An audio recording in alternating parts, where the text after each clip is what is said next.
Welcome guys, in this tutorial I'm gonna show you how you can play and pause songs in your Huawei FreeBuds Pro 2.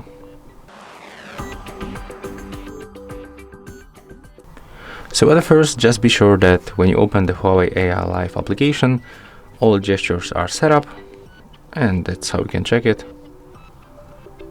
As you can see, pinch once, twice or 3 times.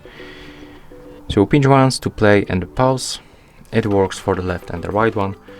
Of course, I have to cover the sensor just like that, because right now this sound will, this action will not work. So I'm gonna play by pinching like that.